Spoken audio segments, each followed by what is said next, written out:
Hi guys, sinok ng sinok or hiccups.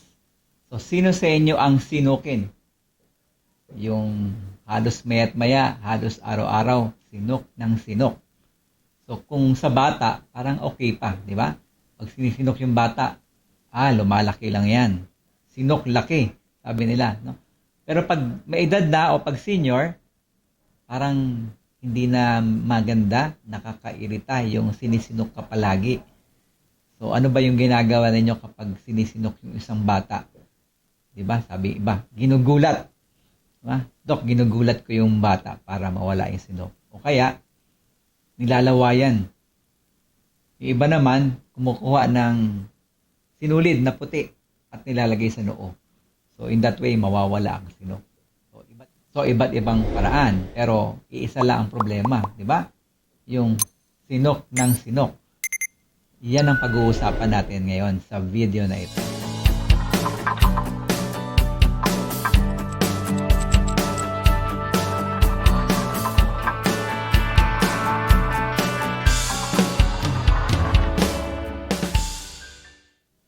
By the way, this is Dr. J.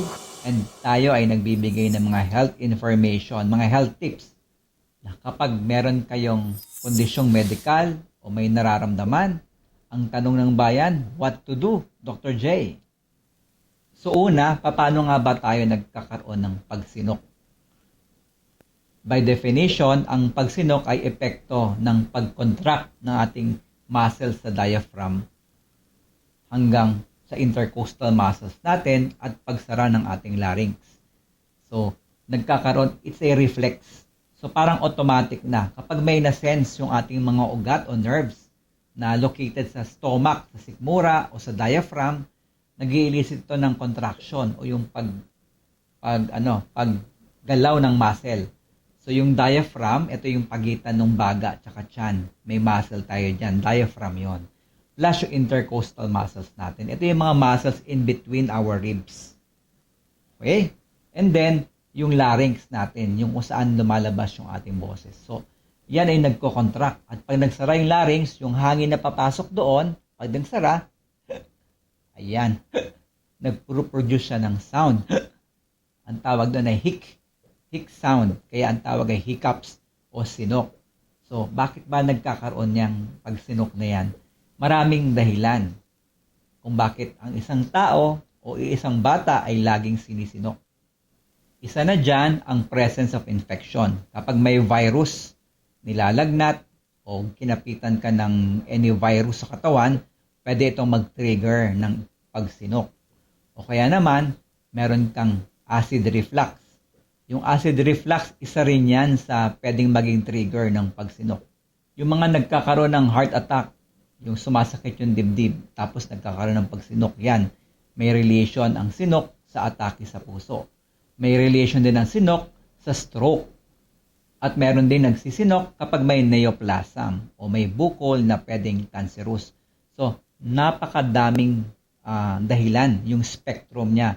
Kaya importante talaga kapag kayo ay may tinatawag na intractable hiccups, ito yung sinok na hindi na nawawala, na palagi na lang nandyan, definitely kailangan magpakonsulta sa inyong doktor para ma-examine kung bakit ka ba nagkakaroon ng tuloy-tuloy na pagsinok. At isa pa sa mga common na dahilan ay yung pag-distend ng ating sikmura. Yung pag kumain ka ng madami, nai-stretch yung ating sikmura.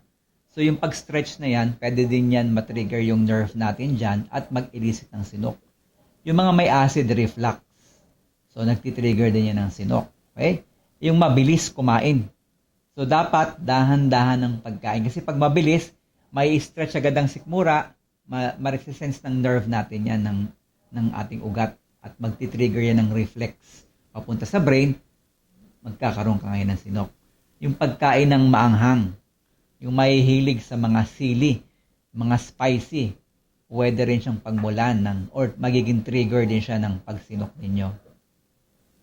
And yung mga carbonated drinks, yung pag-inom ng may sabi nga nila, yung may kasamang air, mga carbonated drinks. So, pwede yan. Magsisinok din kayo kapag mahilig kayo sa carbonated drinks. And Kapag pinagsunod ninyo, for example, uminom kayo ng mainit na drinks, and then after sinundan mo agad ng malamig, ayan, pwedeng matrigger uli yung nerve natin, magkakaroon kayo ng sunod-sunod na pagsinok. So kung kayo ay laging sinisinok at intractable, yung hindi nawawala o pabalik-balik, recurrent na sinok, ang number 1 na tanong natin, ang tanong ng bayan, what to do, Dr. J? So simple lang naman. Ang pinaka-importante ay seek consult with your doctor para malaman kung ano sa mga nabanggit nating dahilan ang merong problema sa inyo.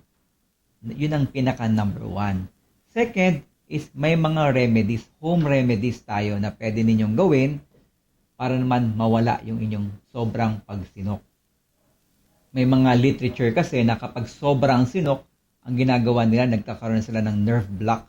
So binablock na nila yung nerve dito kung saan nagsisimula yung impulse ng pagsinok.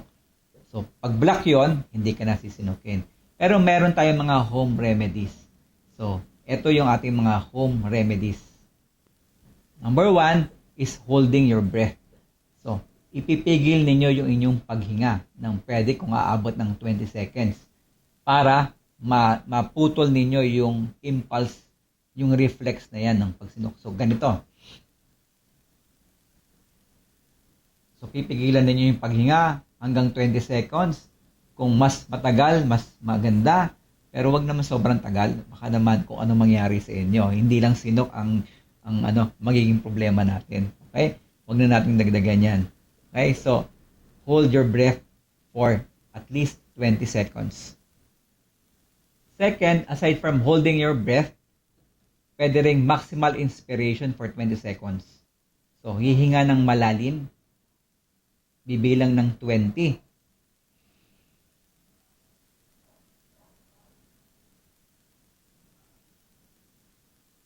So, halos parehas niya yung una.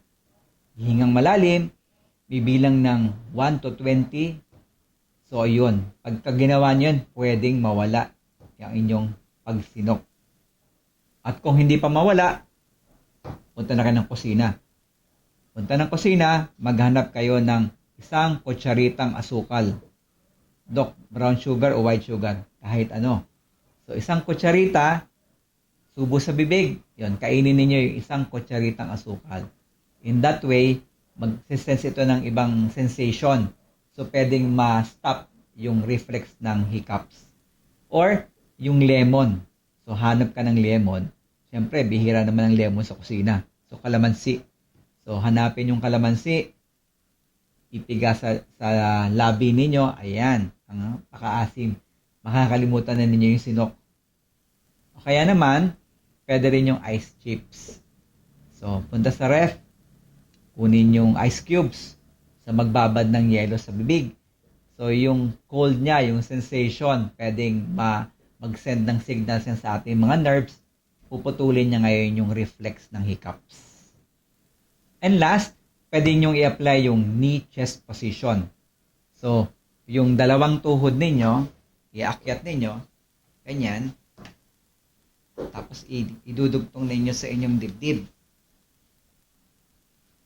Ganyan. So, pwedeng gawin nyo sa kama ito. So, pagkagaling nyo sa kusina, hindi pa rin, walang lemon, walang sugar, walang ice chips. Pumunta na kayo sa kwarto sa kama. Mag-knee chest position kayo. Idikit ninyo yung tuhod ninyo sa dibdib ninyo and hold ninyo for 20 seconds. So, pwede yan. Yung pressure na yon, mag-send ng signal sa nerve ninyo at pwedeng mawala ang inyong sinok. So, ayan, napag-usapan na natin ang sinok para maiwasan natin na sinok ng sinok. So, again, I hope may nakuha na naman kayong tips kay Dr. J.